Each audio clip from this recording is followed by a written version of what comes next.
considered that. So choice is about narrowing. But in order to make our choices really work for us, we need to unpack or repack our bags. So if you remember in our first segment, we talked about what to lose and what to take. What's essential for the next phase of your life in your journey. And how to maybe lighten your load so you're not so burdened down at different places in life. Let me give you a tangible example of this. I call it the drawer test. That's called a junk drawer. Take everything in the drawer out and put it into three piles. The first pile is essential for the journey ahead. I need to keep this. And you know, in junk drawers, there's things like old glasses. Anybody have old glasses? The prescriptions wouldn't work no matter what. Cords. How about cords? You got cords? You don't know what they go to. Takeout menus from restaurants that aren't even open anymore. So what's essential goes back in the drawer. What's not essential goes in this pile over here. This is not essential to the next phase of the way I want to live my life. I need to clean my act up. I'm going to start with a drawer. And so those are giveaway or throw away or sell. And in the middle, you can't decide. I'm not talking about memorabilia and photographs and important stuff, but other stuff. Put that in a box and label it 1 year from now and put it in storage. And then if you haven't looked at it for a year, you know what to do with it. So start with a drawer, then go to a closet. Well, this is a bigger task now. And look at those clothes from the 50s or the 60s or the... Look at those suits and ties. Look at those dresses. Look at those shoes. Look at those bags. And if you love them, keep them. If they're essential for the next phase, if you think, keep them. But if not, I get letters or emails from people who say, I don't know what happened, but I started with a drawer, and then I went to a closet, and the next thing I knew, I sold my whole house. I realized this isn't the place I wanted to be in the first place. So what we're really talking about with repacking is defining your vision of the good life. What is the good life for you in the now and in the next phase of your life? I've been studying the good life now for many, many years. The good life's been around forever in philosophical and religious texts and now in advertising. And you know, you drive down the street and it says the good life, live here, drink this, drive this, wear this. The good life's everywhere. We're an experiment of one. We need to define the good life for ourselves. What is the good life for you? How would you define the good life? In addition to money and health, which are two really obvious essentials, our research in our interviews pointed to 4 other pieces or segments of the good life. Place, people, right work, and ultimately purpose. Mattering always matters. Are you living in the place you love, with the people you love, doing the work you love, on purpose, with a sense of getting up in the morning to go out and do what you do? So unpack, repack, repeat. That's what repacking is all about. It's a practice. The final step in the journey to unlocking our purpose is to do something, to take a step, to act. And like the cab driver said, get real.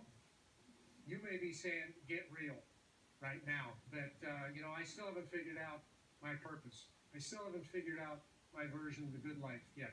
But this is time for reflection then, time to think further. But get real, start where you are. Take small steps. So I want to give you and make a request of you to do one small step. Here's that small step. And that is tonight, or no later than tomorrow. Find a Post-it. And on that Post-it, write what you think your purpose is. I get up in the morning too. Now, I already said my purpose is to help other people unlock their purpose. But you know what my real purpose is under that? What I tell myself, what I whisper in my own ear all the time is, my purpose is to make a difference in one person's life every single day, unsolicited. That's what I would put on mine. Unlock, make a difference in one person's life. So you write that on a Post-it note, and then you put it on your bathroom mirror. Now, if you don't have a sense of what your purpose is yet, I'm going to give you a default purpose. This is the universal default purpose. No joke. The default purpose is to grow and to give. If you live a life of growing and giving every single day, you won't have a purpose. You'll be living a purposeful life. So post the default purpose to grow and to give. Just remember that if anyone says, oh, that purpose thing is too big, or maybe you're overwhelmed. Maybe you're feeling a little bit like, oh, this purpose thing. It's not. It's on the ground, practical, every day. So in the morning, with your post-it on the mirror, as you're brushing your teeth, or when you get up, ask yourself, how am I going to give and grow today? Where are the opportunities? Set it up as an intention in your mind. Then at the end of the day, ask yourself, how did I give and how did I grow today? At the end, it's like before you turn out the light, you'll say, was this a well-lived day? A well-lived day is usually one with many purpose moments in it. Purpose moments that bring us happiness. So action is the enemy of fear. When we start to take a small step, like even writing it down, putting it on the mirror, I swear to you, if you do this for 5 days, your purpose will reveal itself to you. In my coaching, I often find that there are 3 myths that keep people stuck in the drain of indecision. 3 myths that kind of immobilize. See if you live by any of these myths. Myth number 1 with purpose is, oh, I need a cause. No, you don't need a cause. Purpose is a mindset. It's a mindset like Viktor Frankl taught me about how you approach the day regardless of the circumstances. The cab driver, who you bring to what you do. Myth number 2 is that you need a revelation. Yeah, you got a revelation from Viktor Frankl, or you got a revelation from this. No, you don't need a revelation. Purpose comes from acting. It comes from doing these 6 practices that we're talking about here. Reflecting, connecting, exploring, choosing, repacking, and acting. Purpose shows up by practices. The process works if you work the process. Myth number 3, purpose is a luxury. Not a luxury. Purpose is fundamental. Purpose is fundamental to our health, to our healing, to our happiness, and ultimately our longevity. And by the way, our productivity and our creativity in life. So let me close with another fortuitous encounter that I had. This time, back to Africa, sitting under the baobab tree with the hunter-gatherer tribe. They're the last of the remaining hunter-gatherers in Africa, still living the hunter-gatherer lifestyle.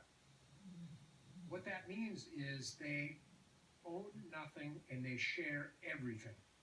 They literally own nothing but a bow and arrow and a knife, and they share everything. And when they get up every day, they hunt and gather, and when they're done, they're done. And the rest of the day is leisure for them. So what I learned sitting with these Hadza, hunter-gatherers, trying to learn about sharing and how did they thrive and survive for 75,000 years. What can we learn from them? Just like what can we learn from the elders ahead of us? So I'm interviewing them about this, and one of the elders, Kampala is his name. He's in his 80s, which is quite old for a hunter-gatherer. He's a little tired of my questions. He said, can we talk away from the fire for a minute? So we go over, and he's very buff, sprightly, sharp guy, and he said, Richard, he said, I'm kind of excited to ask you this. Do you know what the 2 most important days in your life are? And I said, that's exactly what I said, birth and death. And he went, oh, jeez. I mean, literally, he was chagrined. He said, you came all the way over here in an airplane. I've never been more than 50 kilometers away from this fire. You drove out here in a Land Rover. I've been in one, but, barely. You're sleeping in that beautiful tent. I'm sleeping in that grass hut over there, which I'm not complaining about, but he's explaining kind of the differences that he expected that I would know the answer to the most one of the most important questions in the whole Hadza tradition. So I said, well, what is the answer from Pala? And he said this: the two most important days in your life, the day you were born and the day you discover why you were born. I was blown away. I studied purpose all over the world, from every angle I can think of.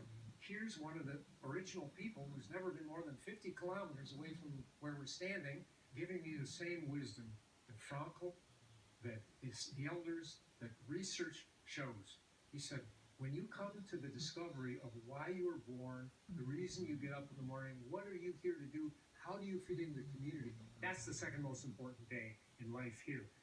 And that's what has helped us survive. Purpose is the answer to the big question, the why question.